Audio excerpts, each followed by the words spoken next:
दोस्तों, आपको तो याद ही होगा, आज से कुछ साल पहले एलन मस्क ने स्पेस में टेस्ला रोडस्टर कार लॉन्च की थी। ये कार थी तो टेस्ला की, मगर इस पर सवार था एक स्पेसएक्स एस्ट्रोनॉट। ऑब्वियसली वो भी एक डमी ही था। खैर, ये साल 2018 में लॉन्च की गई थी और आज है साल 2023, यानी पूरे 5 साल बीत चुके हैं इस कार को अपने सफर पर निकले हुए। तो फिर अब यहाँ पर सवाल ये है कि आखिर ये कार पहुंची कहाँ तक। वेल, आज की डेट में ये गाड़ी सूरज को ऑर्बिट कर रही है। जी हाँ, जिस तरह सूरज के इर्द गिर्द धरती और अन्य ग्रह घूमते हैं, ठीक उसी तरह ये कार भी अब सूरज के चारों ओर चक्कर काट रही है। इस कार को सूरज के अराउंड एक ऑर्बिट पूरा करने में 557 दिन का वक्त लगता है। आज ये कार इतना डिस्टेंस ट्रेवल कर चुकी है कि वो अर्थ पर मौजूद सारी सड़कों के कंबाइंड डिस्टेंस से भी 60 गुना ज्यादा है। ओरिजिनली एलन मस्क ने इस कार को स्पेस में लॉन्च करते हुए मार्स पर क्रैश कराने का प्लान बनाया था, जिसे सुनकर दुनिया भर के रिसर्चर्स और साइंटिस्ट परेशानी में आ गए थे। उन्हें ऐसा होने पर मार्शियन सॉइल में बैक्टीरियल कंटामिनेशन होने का डर था, मगर खुशकिस्मती से तब ये कार मार्स से टकराने से बच गई। मगर बदकिस्मती से आज 22% संभावना है कि ये कार वापस अर्थ से आ टकराएगी। साल 2047 में ये कार पृथ्वी के बेहद नजदीक से होकर गुजरेगी। हालांकि अगले 1.5 करोड़ सालों तक ये कभी भी पृथ्वी से टकरा सकती है, जो कि धरती के लिए एक विध्वंस साबित होगा। आइए जानते हैं आज इस कार की इनसाइड स्टोरी। 6 फरवरी सन 2018 वो तारीख जब एलन मस्क की एरोस्पेस कंपनी स्पेसएक्स ने एक रेड टेस्ला रोडस्टर कार को स्पेस में लॉन्च किया। इस कार को स्पेसएक्स के आइकॉनिक फाल्कन हैवी रॉकेट की एक टेस्ट फ्लाइट के दौरान लॉन्च किया गया था, जो कि आगे सक्सेसफुली स्पेस में पहुंची भी। और इसमें एक डमी पेलोड टेस्ला रोडस्टर को स्पेस में डिप्लॉय भी किया। इस चंद घंटे लंबे मिशन ने अगले कई सालों तक चलने वाले एक एंडलेस मिशन को शुरू किया। इस सक्सेसफुल लॉन्च के बाद ये कार अर्थ के ऑर्बिट में धीरे धीरे पीछे की ओर बढ़ने लगी, क्योंकि इसका टारगेट अर्थ नहीं बल्कि मार्स था। जी हाँ, वाकई इसे मार्स की सतह से टकराने के उद्देश्य के साथ स्पेस में भेजा गया था। दरअसल ये एलन मस्क की अपनी खुद की कार थी, जिसे उन्होंने 8 सालों तक लगातार इस्तेमाल किया और फिर अपनी पुरानी पड़ चुकी कार का अंत करने के लिए ये कमाल का आइडिया निकाला। खैर, एलन के इस आइडिया ने एक पल के लिए वैज्ञानिकों की सांसें थमाकर रख दी थी। वास्तव में अपने लॉन्च के बाद और योजना के अनुसार ये कार धरती से दूर मंगल की ओर बढ़ने लगी थी और अपने मार्शियन कोलिजन के लिए ऑन द वे थी। ऐसे में दुनिया भर की साइंटिफिक कम्युनिटी में ये हड़कंप मच गया कि आखिर एलन अपने इरादे में कामयाब हो जाते हैं तो ये कार मंगल से जा टकराएगी। तो ऐसे में एक बड़ी समस्या पेश आ सकती है, और वो समस्या है मार्स पर वायरस कंटेमिनेशन की। जी हाँ, स्पेस के हॉस्टाइल और जमा देने वाले एनवायरनमेंट में ट्रैवल करने के बाद भी अगर कोई बैक्टीरिया या माइक्रो ऑर्गेनिज्म जिंदा बच गया जो लॉन्च के दौरान इस कार के साथ स्पेस में चला गया हो, तो ऐसे में मंगल पर एक बड़ी तबाही आ सकती है।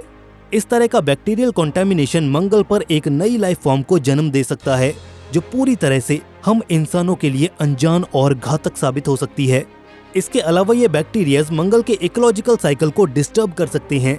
भले ही आज हम मंगल के बारे में बहुत कुछ जानते हों, मगर आज भी इसे लेकर हमारी जानकारी इतनी विस्तृत नहीं है कि हम इसके कण कण से वाकिफ हों। ऐसे में ये बता पाना काफी मुश्किल है कि भला यहाँ जीवन मौजूद है भी या नहीं। अगर यहाँ पर जीवन उपस्थित हुआ तो ये इनफिल्टर्ड बैक्टीरियाज उनके लिए जानलेवा साबित हो सकते हैं और एक बिल्कुल अनजान से ही विपत्ति को बुलावा दे सकते हैं। ऐसे में it's better to be safe. मगर इंसान मानने वालों में से कहाँ है? वो तो वही करता है जो उसका दिल चाहता है। मस्क साहब ने भी अपनी मनमर्जी के मुताबिक इस कार को मंगल से टकराने का अपना फरमान जारी रखा। वो तो गनीमत रही कि ये कार मंगल से कुछ दूरी से होकर गुजर गई, टकराई नहीं। कुछ टेक्निकल फेलियर्स और कैलकुलेशन एरर्स के चलते टीम स्पेसएक्स अपने इस मिशन को अंजाम देने में नाकाम रही और कुछ यूं मार्स पहले इंटरनेशनल कोलिजन से पाल बाल बच गया। मगर इसके बाद क्या? आखिर टेस्ला की उस कार का क्या हुआ? वेल, इस अनसक्सेसफुल ट्राई के बाद फॉरेन स्पेसएक्स के मिशन कंट्रोल ने अपना एक नया प्लान तैयार किया, जिसके अंतर्गत इस कार को अब पुनः मंगल से टकराने की कोशिश करने के बजाय इस बार इसका टारगेट सन सेट कर दिया गया है। अरे घबराइए नहीं, इसकी योजना एक कार को सूरज से टकराने की नहीं, बल्कि सूरज के इर्द गिर्द बाकी ग्रहों की तरह परिक्रमा करने की थी। इस कड़ी में इस कार ने मार्शियन फ्लाईबाय के बाद एक फ्लिप ऑर्बिट परफॉर्म किया, ये कुछ यू टर्न जैसा था, जिसमें ये कार मंगल की एक परिक्रमा पूरी कर सूरज के इर्द गिर्द घूमने के लिए निकल गई। इस कड़ी में इसे एक ऐसी ट्रैजेक्टरी प्रदान की गई जो कि नेचर में मॉडरेटली इलिप्टिकल थी। ये ऑर्बिट प्लेनेट वीनस और मार्स के बीच मौजूद है। ये ऑर्बिट एक पॉइंट पर मार्स और दूसरे पर वीनस को इंटरसेक्ट करता है। हालांकि इसके दोनों ही ग्रहों से कोलिजन की संभावना काफी कम है, मगर जब बात अर्थ की आती है तो ये संभावनाएं काफी ज्यादा बढ़ जाती हैं। वैज्ञानिकों का अनुमान है कि अगले 1.5 करोड़ सालों में ये किसी एक फ्लाईबाय के दौरान पृथ्वी के इतना करीब आ जाएगी कि ये अर्थ से टकरा ही जाएगी। हालांकि इस टकराव से कितना नुकसान होगा ये कुछ बातों पर डिपेंड करता है। मसलन उस टकराव के वक्त इस कार की गति क्या होगी, जिस स्थान पर ये कार टकराएगी क्या वहाँ पर रिहाइश मौजूद होगी। लिहाजा हमें इससे कुछ खास घबराने की जरूरत नहीं है, क्योंकि ये टकराव होता भी है तो कोई खास इम्पैक्ट जनरेट नहीं होगा। बेशक इसका बहुत सा हिस्सा पृथ्वी की सतह तक पहुंचने से पहले ही जल कर खाक हो चुका होगा। धरती के बेहद सघन वायुमंडल में दाखिल होते ही इस पर जोरदार काउंटर प्रेशर लगेगा। एटमॉस्फेयर से इतना इंटेंस फ्रिक्शन लगने के चलते चंद मिनटों में ही ये कार आग की लपटों में घिर जाएगी, जिसके चलते ये धू धू कर जलने लगेगी। नतीजन इस कार के जले हुए डेब्रिस पृथ्वी पर आकर गिरेंगे। वैसे यहाँ भी अधिकतर संभावना यही है कि ये टुकड़े कहीं और नहीं बल्कि समंदर में ही गिरेंगे, जिस कारण इससे किसी के भी हताहत होने की संभावना काफी कम हो जाएगी। फिलहाल के लिए इसकी क्रैश साइट पर कुछ भी कह पाना मुश्किल है, मगर जिस बात को हम पूरे दावे के साथ कह सकते हैं वो यह है कि हम इंसान खुद अपने ही हाथों से मुसीबतों को न्योता दे रहे हैं। जहां टेस्ला का ये प्रोजेक्ट कुछ लोगों के लिए रोमांच और मस्ती भरा एक अनुभव है, वहीं दूसरी ओर अंतरिक्ष विज्ञान और एक्स्ट्राटेरेस्ट्रियल लाइफ के प्रति आशावादी नजरिया रखने वाले लोगों के लिए ये सांसें थमा देने वाला पल हो सकता है। इस तरह की इंसानी कोशिशें कुदरत के निजाम में न केवल बाधा उत्पन्न करती हैं, बल्कि अंतरिक्ष जो कि अपने आने वाले कल की संभावनाओं का एक दरवाजा है, वहां पर भी प्रदूषण फैलाती हैं।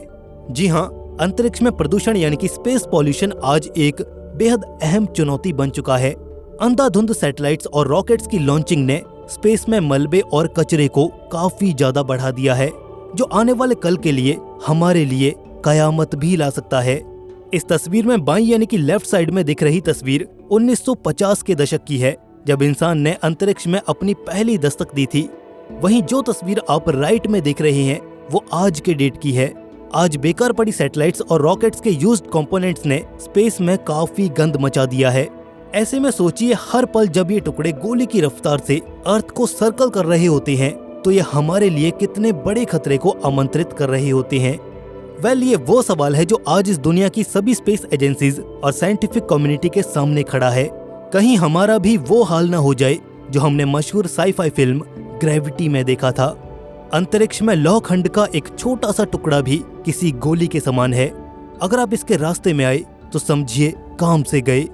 खैर, अगले एपिसोड में आप क्या देखना चाहेंगे? समंदर की गहराइयों में बसी ये स्पेसक्राफ्ट की कब्रगाहें, या फिर अंतरिक्ष में आवारा घूमते इन खतरों से एक मुलाकात? नीचे कमेंट्स में जरूर बताइएगा। बाकी अगर आपको आज की ये वीडियो पसंद आई तो इसे लाइक और शेयर जरूर करें। साथ ही चैनल को सब्सक्राइब करके बेल नोटिफिकेशन ऑन जरूर कर लें। एस्ट्रोनॉमी और स्पेस साइंस से जुड़ी हर अपडेट को सबसे पहले पाने के लिए स्टे ट्यून्ड विद रहस्य टीवी स्पेस। आज के लिए बस इतना ही। जल्द मुलाकात होगी अंतरिक्ष के किसी और कोने में। तब तक के लिए धन्यवाद।